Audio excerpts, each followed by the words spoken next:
morras devido à miséria de outra pessoa. Embora exista uma multiplicidade infindável de maneiras para nos sabotarmos a nós próprios, por vezes os nossos problemas não são gerados por nós, mas sim pelas pessoas que nos rodeiam. Uma única pessoa sem alegria é suficiente para criar desânimo constante e céu nublado para toda a família. E é um milagre se não houver uma pessoa assim. A felicidade não é uma doença assim tão contagiosa. Existe uma osmose emocional entre os seres humanos, e como Nietzsche aponta, essa osmose é particularmente forte em termos de estados mentais negativos.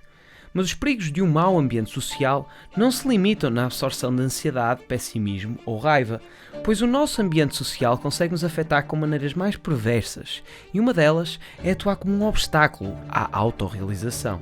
A razão para isso é simples. Se a nossa envolvência vive abaixo do seu potencial, se a nossa família, amigos e colegas são passivos, apáticos, excessivamente ansiosos ou cronicamente preocupados, revelar-se-á muito difícil na presença destas pessoas reunir a crença de que podemos ser diferentes. Por esse motivo, cortar as correntes de um mundo social enfermo pode ser o primeiro passo necessário para desenvolver os nossos potenciais interiores e tornar-se uma pessoa mais autorrealizada, ou, na terminologia de Carl Jung, um homem ou mulher mais individualizado. Aqui pode-se perguntar, porquê é que é tão desejável que um homem seja individualizado? Não só é desejável, é absolutamente indispensável, porque por sua contaminação com os outros, ele cai em situações e comete ações que o levam à desarmonia consigo mesmo, e age de maneira contrária à sua própria natureza. Consequentemente, um homem não pode estar em harmonia consigo mesmo, nem aceitar responsabilidade por si mesmo.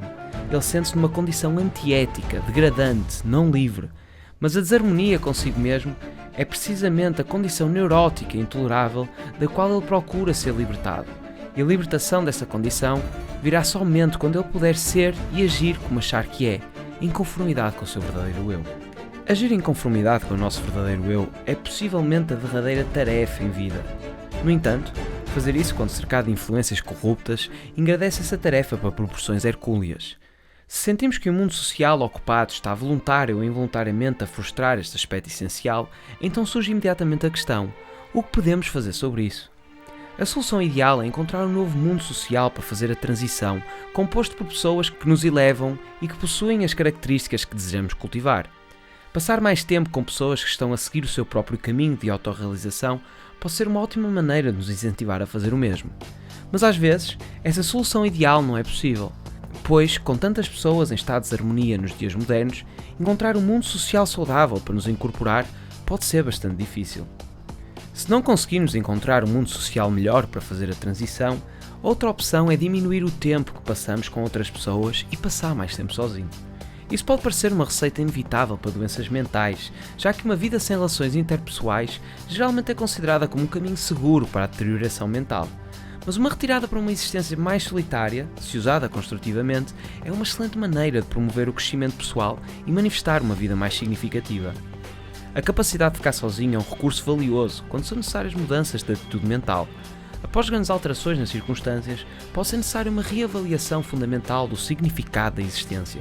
Numa cultura onde os relacionamentos interpessoais são geralmente considerados a resposta para todas as formas de angústia, às vezes é difícil convencer conselheiros e confidentes bem-intencionados de que a solidão pode ser tão terapêutica quanto o apoio emocional.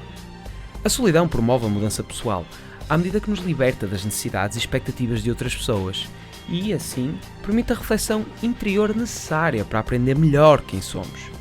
Mas a solidão também é o estado ideal para o uso das nossas faculdades imaginativas e é a nossa imaginação que nos introduz ao possível e nos mostra o que nos poderíamos tornar. Suponha que eu fique insatisfeito com o meu eu habitual, ou sinta que há áreas de experiência ou autocompreensão que não consigo alcançar. Uma maneira de explorar isso é afastando-me do ambiente atual e ver o que emerge. Isso não deixa de ter os seus perigos. Qualquer forma de nova organização ou integração dentro da mente deve ser precedida por algum grau de desorganização. Ninguém pode dizer, até que se tenha experimentado, se essa perturbação necessária dos padrões anteriores será bem sucedida por algo melhor. Uma maneira de decidirmos reorganizar os padrões da nossa vida é dar um passo mais permanente para longe das relações sociais que definiram o nosso passado e concentrar a nossa energia no cultivo de uma vocação e um propósito para a nossa vida. Enquanto muitos no mundo moderno veem as relações interpessoais como a principal fonte do significado da vida, revela-se legítimo entender que a nossa cultura possa ter ido longe demais nesse aspecto e, no processo, negligenciado outro importante centro em torno do qual uma vida significativa pode ser construída. Ou, como Storr explica, estou menos convencido que relacionamentos pessoais íntimos são a única fonte de saúde e felicidade. No clima atual, existe o perigo do amor estar a ser idealizado como o único caminho para a salvação. Quando perguntaram a Freud o que constituía a saúde psicológica, ele deu como resposta a capacidade de amar e trabalhar. Enfatizamos demais o primeiro e prestamos pouca atenção ao último. A concentração exclusiva nos relacionamentos interpessoais levou ao fracasso em considerar outras maneiras de encontrar a realização pessoal. No seu livro Solidão, o Retorno do Eu, Storr detalha a vida de muitos indivíduos famosos que seguiram esse caminho de orientar a sua vida em torno do seu trabalho e que no processo criaram vidas significativas. Escritores como Beatrice Potter e Anton Chekhov cresceram em condições sociais horríveis, mas antes de cair num poço de absoluto desespero, descobriram significado através do seu trabalho e aprenderam que a criatividade e a ordem interna que ela promove podem ser um antídoto eficaz para a desordem externa de um mundo social doente. Porém, como Storr aponta, também existem inúmeros indivíduos que não sofreram com um ambiente social particularmente severo, mas que ainda optaram por tornar os seus interesses e o seu trabalho o principal centro de significado das respectivas vidas. Carl Jung e Sigmund Freud, dois homens que dedicaram as suas vidas ao estudo dos fatores que promovem o florescimento humano, são dois indivíduos que escolheram esse mesmo caminho. É certamente notável que, quando eles escreveram as suas autobiografias, os dois analistas mais originais do século XX dedicaram quase nenhum espaço às suas esposas e famílias, ou mesmo qualquer coisa exceto o desenvolvimento das suas respectivas ideias. Tanto o estudo autobiográfico de Freud, quanto as memórias, sonhos e reflexões de Jung são excepcionalmente pouco informativos sobre as relações dos seus autores com os outros. Podemos aplaudir a descrição e simpatizar com o desejo de privacidade, mas também podemos concluir com justiça que os seus próprios relatos demonstram onde os seus corações estavam centrados. Se escolhermos seguir esse caminho e recuar para a solidão para reorientar a nossa vida em torno de uma vocação, esse processo também pode ser um meio para uma vida social mais engrandecedora. Pois, ao encontrar uma forma de trabalho intrinsecamente gratificante e depois gastar o tempo necessário para nos tornarmos bons no que fazemos, ficaremos mais seguros de nós mesmos e menos dependentes da validação dos outros. Por outras palavras, tornar-nos-emos num homem ou numa mulher com funcionamento superior. Quanto mais nos movamos na direção da autorrealização, mais gravitamos em relação a outros que estão fazendo o mesmo. Além disso, à medida que nos tornamos mais autoconfiantes e menos exigentes com as outras pessoas, como ocorre com aqueles que encontram significado no seu trabalho, os nossos relacionamentos existentes também podem melhorar como resultado direto. Ou como Storr explica, a nossa expectativa de que satisfazer relacionamentos íntimos deve idealmente proporcionar felicidades e que se não o fizerem deve haver algo errado com esses relacionamentos parece ser exagerada. Pode ser a nossa idealização de relacionamentos interpessoais no Ocidente que faz com que o casamento, supostamente o vínculo mais íntimo, seja tão instável. Se não considerássemos o casamento a principal fonte de felicidade, menos casamentos terminariam em lágrimas.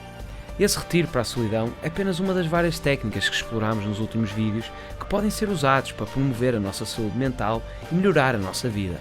Muitas pessoas, depois de ouvirem essas coisas, podem experimentar um momentâneo sentimento de otimismo e uma dose de encorajamento, mas depois voltam rapidamente a fazer o que sempre foi feito.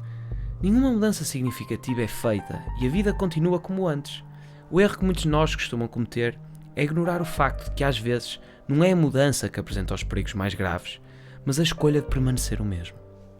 Por que é que as pessoas repetem o mesmo comportamento autodestrutivo? Escreveu Alexander Vluvan. Para responder essa pergunta, eu compararia a personagem humana com uma concha. Sair do caráter é como nascer, ou mais precisamente renascer. Para um indivíduo consciente, esse é um movimento muito assustador e aparentemente perigoso de se fazer. A fissura da concha é equivalente a um confronto com a morte. Viver envolvido nessa proteção parece garantir a sobrevivência, mesmo que represente uma limitação severa na vida de alguém. Ficar na concha e sofrer parece mais seguro do que arriscar a morte por liberdade e alegria. Esta não é uma posição conscientemente pensada. Were you listening to me, Neo?